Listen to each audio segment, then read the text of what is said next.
네, 헬로우 차이나에서 중국과 중국 기업에 대한 이야기 들어보겠습니다. 오늘 한국투자증권 김철 대리입니다. 대리님, 안녕하세요. 네, 안녕하십니까. 예, 중국 증시가 정말 강세를 이어가다가 한꺼번에 좀 조정을 받으면서 좀 5%의 낙폭을 보였던 날도 있고요. 최근에 좀 변동성을 보여주고 있는데요. 중국 주식에 진입하고 싶다 하시는 분들께 좀 유의사항 말씀 좀 해주세요. 지금 중국 주식 같은 경우에는 일시적으로 너무 오른 이런 부분이 있습니다. 지금 후광통보다는 금리 인하의 영향이 더 큰 것 같고요. 금리 인하 이후에 상해 종합 지수가 30% 이상 급등을 했습니다. 그러다 보니까 지금 진입하기가 더 조심스럽지 않냐 이런 우려가 있기는 하지만 지난 3년 동안을 보면 중국 증시가 세계에서 가장 부진한 시장이었습니다.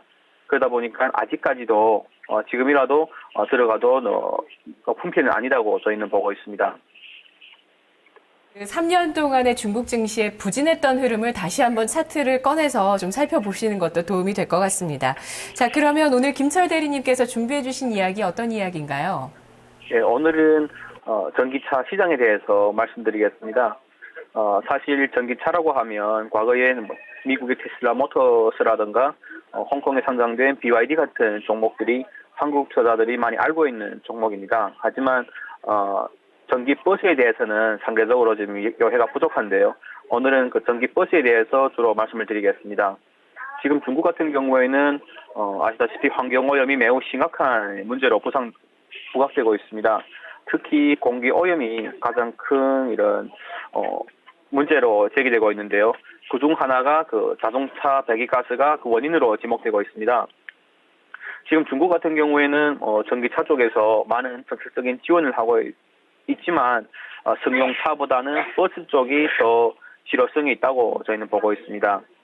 예를 들어서 지금 중국의 버스 같은 경우에 전체 자동차 보유량의 1.3%밖에 차지하지 않지만 전체 배기가스에서는 30%나 차지한다는 통계가 있습니다.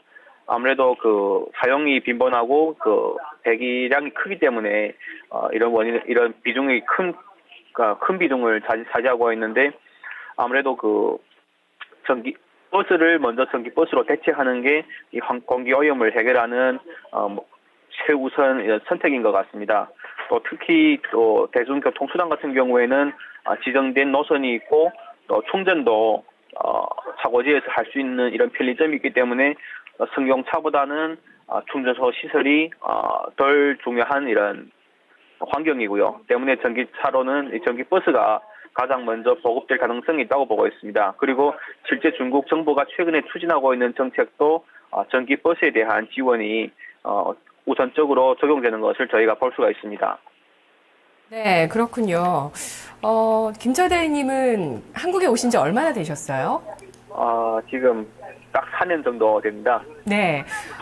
서울이요. 사실 이전에는 공기가 굉장히 안 좋았거든요. 서울에서도, 그러니까 꼭 중국의 영향뿐만 아니라 서울 내의 그 배기가스 때문에 하늘이 참 많이 뿌옇고 했었어요. 근데 한 최근 몇 년 사이에 그래도 그 대기가 깨끗해진 게 그 버스에 있어서 또 서울시의 정책이 있더라고요. 그러니까 배기가스 좀 덜 나오는 버스로 교체를 한 거죠. 그리고 서울시 같은 경우도 내년부터 전기버스를 도입한다고 합니다. 이런 부분들이 환경 오염에 있어서 상당한 도움이 되는데요. 그러면 이 전기버스 사업을 하는 업체인가요? 오늘 소개해 주시는 기업은요? 네, 맞습니다. 지금 오늘 소개해드릴 종목은 우통버스라고 하는 중국 최대 버스 생산업체입니다. 지금 중국뿐만 아니라 세계에서도 가장 큰 버스 생산업체고요.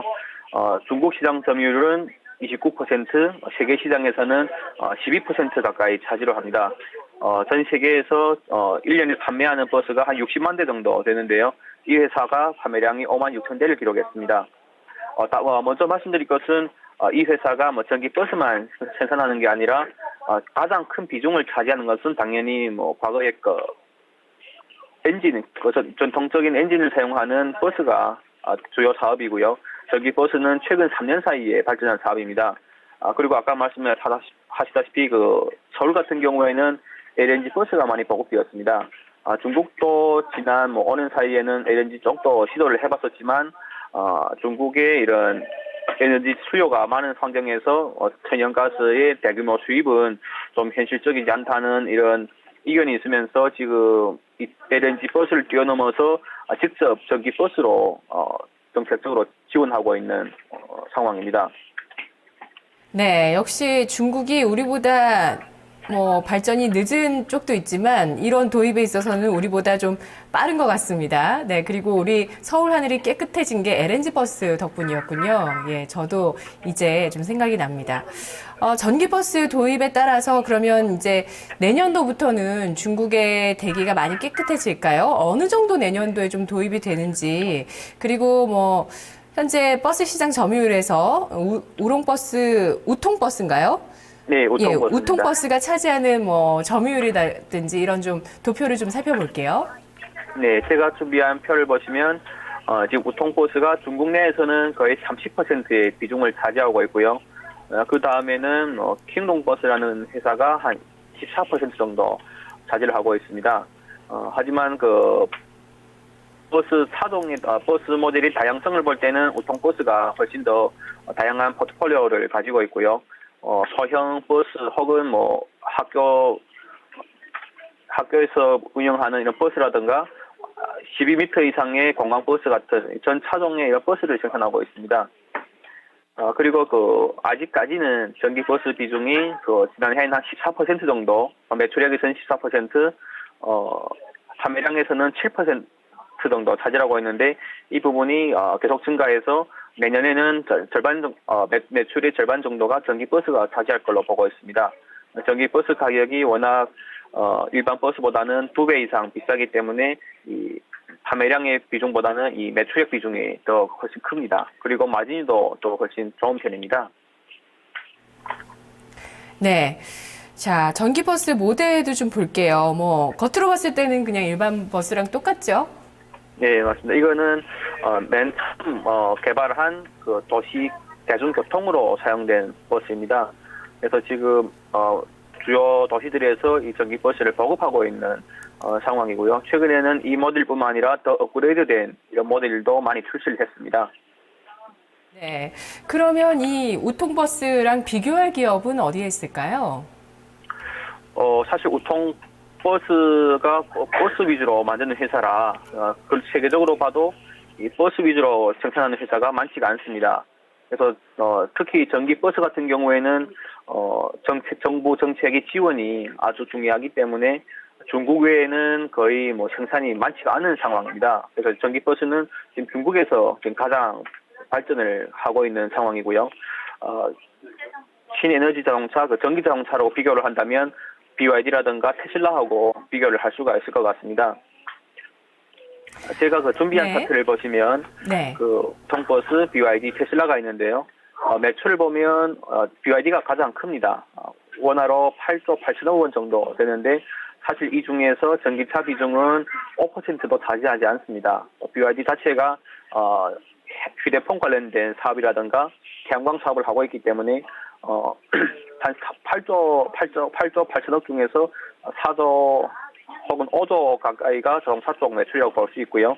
그 중에서 뭐 전기차 쪽은 아주 미미한 이런 수준입니다. 하지만 이 전기차 테마주라고 해서 시가총액은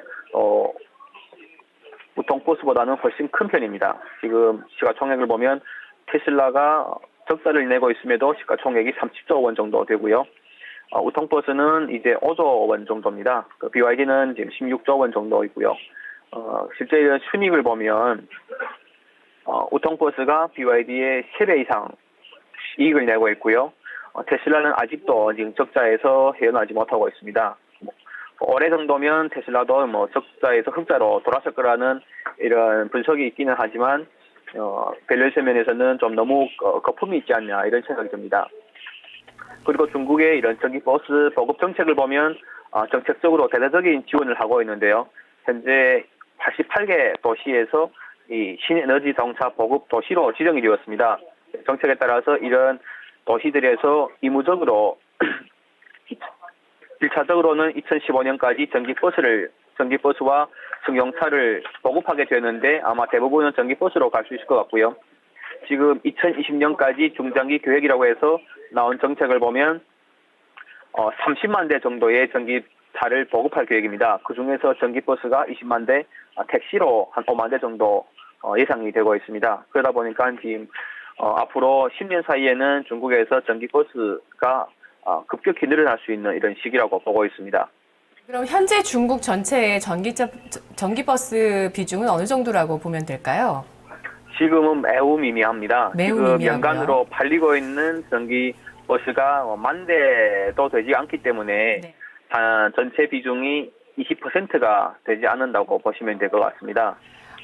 지금 보여주셨던 그 BYD, 중국 기업이죠. BYD와 테슬라, 비교 표를 보니까 또 참 오늘 한번 또 매력을 느낍니다. 사실 왜냐면 이 전기차, 승용차를 사는 것보다 전기 버스를 도입하는 게 사실 정부가 이제 도입하겠다 하면은 그냥 당장 내년부터 하면 그냥 바꾸는 거잖아요. 네, 맞습니다. 그러니까 뭐 확실한 수요인 거죠. 확실한 수요이고 아주 큰 수요인 거고요. 그리고 2020년까지 그 정책이 이어지니까, 그리고 현재는 미미한 수준이니까 앞으로 6년을 바라봤을 때 이 기업의 현재 매출 규모나 뭐 영업이익 순이익은 워낙 지금 잘 내고 있고요. 앞으로 기대 많이 되겠는데요. 네, 그렇습니다. 지금 또 진짜 도시교통을 운영하는 회사 입장에서도 전기차는 메리트가 있습니다. 이 전기버스 같은 경우에는 가격은 아까 말씀드린 대로 2배 이상 비쌉니다.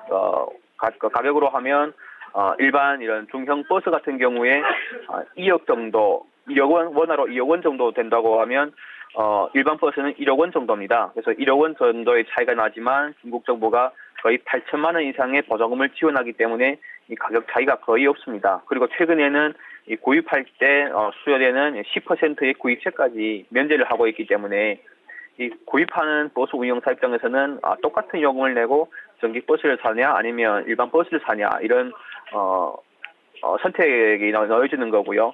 또 이런 도시 교통 운영 업체들이 대부분 지방 정부의 이런 국영 기업입니다. 그러다 보니까 정부의 입김이 크게 작용할 수가 있습니다.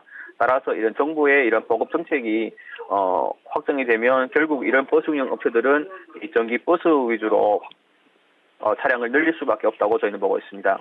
네, 전기차냐, 전기버스냐, 어떤 게 더 빠른 속도로 보급되느냐의 차이입니다. 그걸 생각하셨을 때 전기버스가 더 확신이 더 많이 가시겠죠. 여러분이 생각하시기에도요. 또 방금 네, 표를 보니까 지금 예. 전기 승용차는 아무래도 수익은 안 나고 있는 구조다 보니까 단순 테마주라고 봐야 될 것 네네. 같고요. 그렇죠. 그래서 나중에는 뭐 전기 개인용 이런 승용차 시장이 충분히 더 커질 수 네. 있다고는 보고 있지만 현재 시점에서는 전기 버스를 먼저 투자하시는 게 더 좋을 수 있다고 보고 있습니다. 네, 김철 대리님께서 준비해 주신 표를 다시 한번 좀 볼게요. 그런 이제 논리로, 스토리로 이 표를 다시 한번 보시면 시가총액 같은 경우도 테슬라는 30조인데 우통버스는 5조 원이고 6분의 1 수준이고요. 그리고 뭐 PER은 또 말할 것도 없고 시가 배당률은 또 높습니다. 우통버스가. 네, 배당을 네. 줍니다.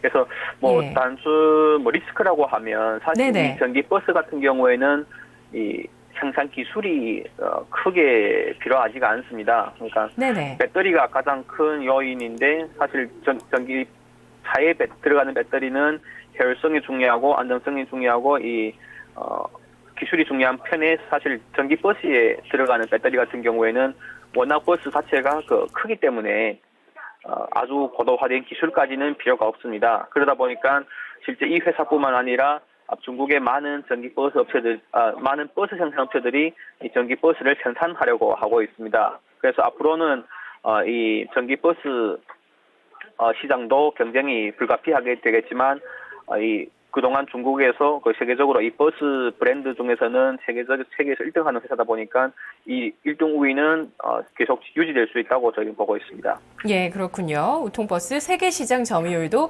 12%를 차지하고 있는 기업입니다. 자, 리스크를 여쭤보려고 했었는데 말씀해 주셨네요. 그 밖에는 없다고 생각하세요? 네, 그리고 딱 정부의 사실 이 전기버스라는 것은 정부의 정책이 가장 중요합니다. 지금까지는 지속적인 지원 정책들이 발표가 되면서 주목을 받았었는데 또 지금 중국의 지방정부 채무 문제도 사실 해결되기 쉽지 않은 문제입니다. 이 버스 한 대에 거의 1억 원 가까이의 보조금을 지급을 하게 된다면 20만 대면 엄청난 규모거든요. 이 많은 보조금을 지불할 수 있을지 이것도 사실 미지수입니다. 그래서 최근에는 이런 버스 업체들이 오히려 렌탈하는 방식으로 이 금융 서비스 회사를 설립해서 이 버스를 중앙정부가 구매를 하지 않고 임대하는 방식으로 하는 이런 운영 방식도 지금 도입을 준비하고 있습니다. 를 감안했을 때 현재 구간에 얼마 선에서 우통버스 들어가야 되는지, 그리고 투자 기간을 좀 길게 잡아도 괜찮은지 아니면 단기로 봐야 될지 전략을 세워주시죠. 네, 저희는 이 우통버스가 중장기적으로 투자하기 아주 유망한 종목이라고 보고 있습니다. 일단 실적이 받쳐주기 때문에 안정적인 성장이 유지될 수 있는 우량주라고 보고 있고요. 특히 앞으로 몇 년간은 전기버스 보급이 급격히 늘어나는 시기에서는 가장 수혜보는 종목이라고 보고 있습니다. 그리고 최근에 중국 증시를 보면 증권주라든가 보험주를 위주로 금융주 위주의 강세를 보였고요. 사실 이런 자금들이 화열 같은 경우에도 급락을 하면서 이 금융주에서 자금들이 많이 흘러나왔습니다. 이런 자금들이 사실은 다시 이런 증권주나 금융주에 들어가기보다는 이런 전기버스 관련된 이 실적이 받쳐주는 이런 우량주의 순환매가 들어갈 가능성이 저희는 크다고 보고 있고요. 때문에 이런 종목들이 장기적으로는 강세로 갈 수 있다고 보고 있습니다. 알겠습니다. 아까 우통버스와 비교해 주신 BYD 같은 경우 워런 버핏이 투자했던 종목이잖아요. 아직도 지분 가지고 있죠? 네, 맞습니다. 하지만 워런 버핏은 워낙 또 낮은 가격에 매입을 했었고요. 또 단순 그것만 믿고 따라하기에는 사실 벤처라는 리스크가 있다고 보고 있습니다. 우통버스 중장기적으로 투자 유망하다고 말씀해 주셨네요. 잘 들었습니다, 대리님. 네, 감사합니다. 네. 자, 헬로 차이나 우통버스 전략 들어봤습니다. 자, 지금 토마토TV 전화 주시기 바랍니다. 02-2128-3388번, 2128-3388번. 지수가 1930까지 밀려나 있습니다. 최근 좀 지수가 하락하면서 고민들 많으신데요. 오후 4시에 종목 카운슬러에서 진단해드리겠습니다. 지금 바로 전화 주시면 4시에 진단받으실 수 있습니다. 2막 2장에서 뵙겠습니다.